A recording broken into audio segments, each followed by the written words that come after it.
HRX, Hrithik Roshan का एक ऐसा ब्रांड जिसने 500 करोड़ प्लस का रेवेन्यू करा 2023 में। सो भाई क्या पता जो आप ब्रांड पहन रहे हैं ये सोच के कि ये स्वदेशी है, मेड इन इंडिया है, ये मेड इन इंडिया बिल्कुल नहीं है। क्या पता वो केवल लीगली लूप होल्स को खेल के वो मेड इन इंडिया बोला जा रहा है। Actual reality is far from the truth. तो according to Indian trade laws, अगर आपका ब्रांड 90% बाहर से सोर्स होता है, मतलब सारी चीजें 90% बाहर वर्क डन करी जाती हैं, और केवल स्टिचिंग, लोगो और अपना लेबल अगर आप उस पर चस्पा कर देते हो तो उसको आप मेड इन इंडिया कह सकते हो। तो दोस्तों, ये सो कॉल बड़े बड़े ब्रांड्स ये पूरी तरह से चाइना में अपना माल बनवाते हैं। तो आप लोग सोच रहे होंगे कि ये इसमें दिक्कत वाली बात क्या है।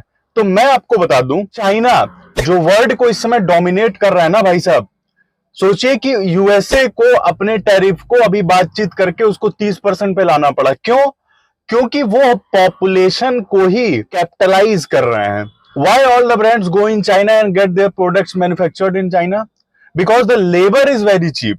So दोस्तों, इंडिया की पॉपुलेशन चाइना को भी क्रॉस कर गई है, और अब ये जो सो कॉल्ड ब्रांड्स हैं, अगर ये चाहें, भाई इनके पास सारे रिसोर्सेज हैं ये चीज करने के कि ये एक फुल्ली, जो एक्चुअली में एक Indian made in India brand होगा, जो ये कहने का लायबल होगा, वैसा ब्रांड ये लोग बना सकते हैं, और उससे एम्प्लॉयमेंट क्रिएट होगा।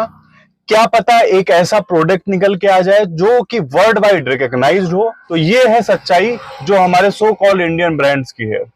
Business wise it is fantastic, it is mind blowing, but अगर आप कंट्री वाइज देखो, इकोनॉमी वाइज देखो, तो भाई साहब ज्यादा से ज्यादा चीजें तो हमारे कंट्री से बाहर जा रही हैं, यहाँ पे नहीं हो रही हैं। इसलिए भाई ये लोग जो डायरेक्ट कंपटीशन को फायदा देते हैं, this is not right on the countries level, on the economical level. हम तो पहनने को पहन लेंगे, लेकिन वही वाली बात है कि आपके पास ऑप्शन है लेकिन फिर भी आप ये प्रोवाइड नहीं कर रहे हैं। ये लोग हमारे सेंटीमेंट्स का फायदा बहुत आसानी से उठा लेते हैं, बल्कि इसमें देश का पैसा बाहर जाता है। जॉब्स जितने बनते हैं वो सारे बाहर के लोगों को मिलते हैं, एम्प्लॉयमेंट जब क्रिएट होता है वो बाहर के लोगों को होता है। केवल और केवल हमारे made in India, made in India एक ये टैग चस्पा हो जाता है और हम सेंटिमेंटल होके इन ब्रांड्स को यूज करते हैं।